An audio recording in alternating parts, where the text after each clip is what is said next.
Hello everyone, this is what I'd like you to watch before doing your task for class. This is a little preview of what is in Azure. If you were to type portal.azure.com and make sure you've logged in using an account that has a credit card associated with it, then you will importantly be able to see some of the premium services that you theoretically could get billed for their usage. If this is a new account, then I think they give you $100 of free credit or 3 months of free credit or something along those lines. So if you ever need to have new accounts, you can keep on getting, I guess, free services, right? So anyway, as you log in, if you click on Home, this is it's highlighting some of the services that you can use. Not many of those may make sense to you at this time. And generally, though, they started off just with the idea of, hey, people needed just cloud services generally. People need virtual machines. Basically, they need Linux and Windows hosting. And then from there, it's like, well, okay, in addition to that, we also need some specialized forms of storage. And then, well, yeah, as it comes to specialized forms of storage, how about databases? And so there are some significant categories that are kind of core to everything, but then there's a lot of innovation on top of that. If I click on all services, you can see that I can click everything, and there's just a ridiculous number of things that even a laggard like Azure has just a lot of stuff. So it's not even as simple as say, okay, what kind of databases do you offer? Well, there's a lot of different flavors of databases depending on what your needs are for your organization, or storage, which is not the same as a database.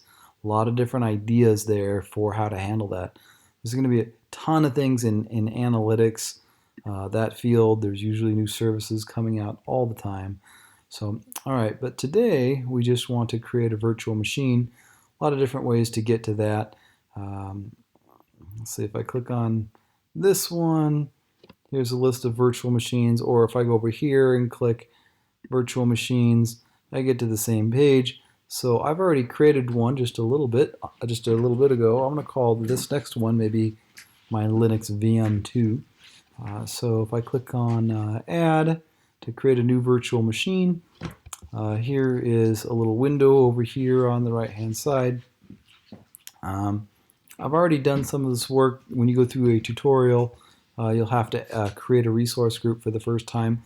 You might as well think of this as like a little LAN for like a separate company, or if in terms of what a resource group is, it has its own firewall associated with it and a bunch of other, minor infrastructure stuff associated with it. So you might want to have like a little testing area and a production area and things like that. So we'll call this my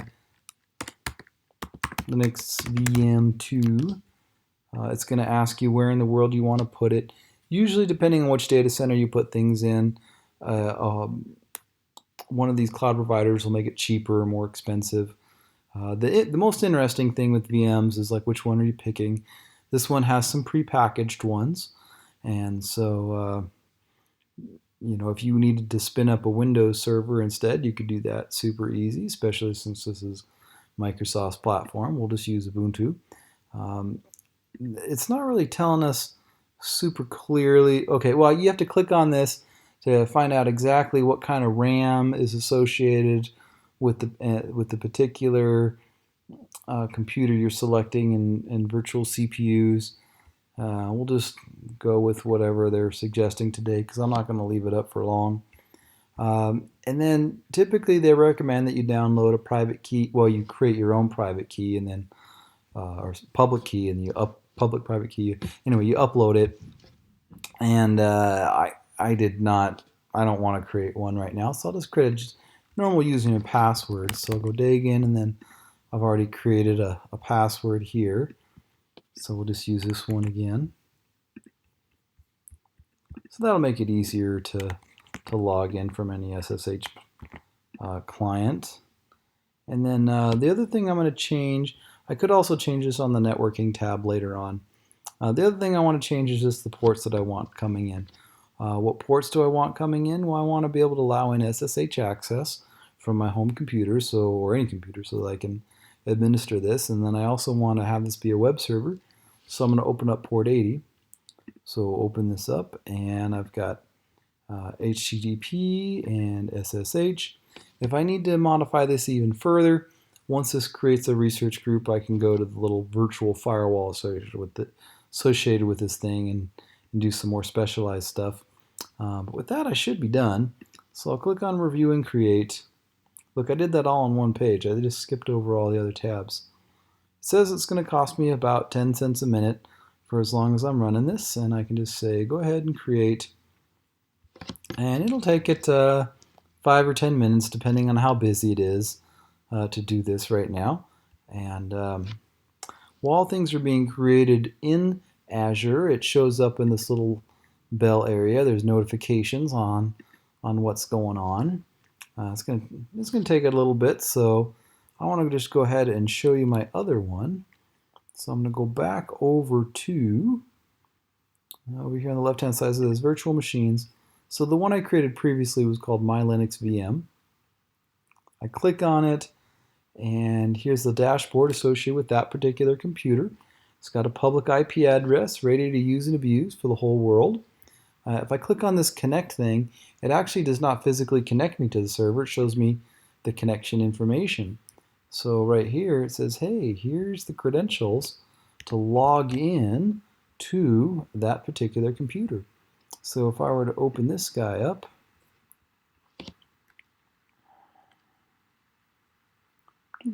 okay.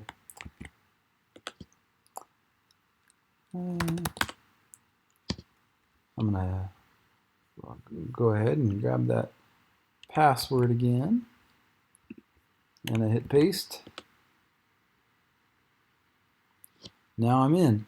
So in 2 commands now, I could update my advanced packaging tool and then install any group of software with web server, database, and programming that I wanted. And I'm ready to go, and I'm ready to service the world.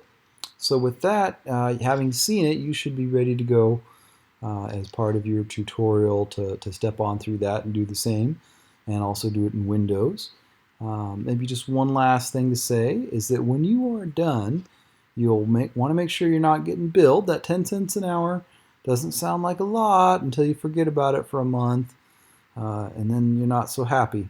So let's go over to resource groups over here on the left-hand side, and you just go ahead and click on one of these guys, and let's see, click on delete, and then it will ask you to type in the name of the resource group so you don't make any mistakes. Network Watcher resource group.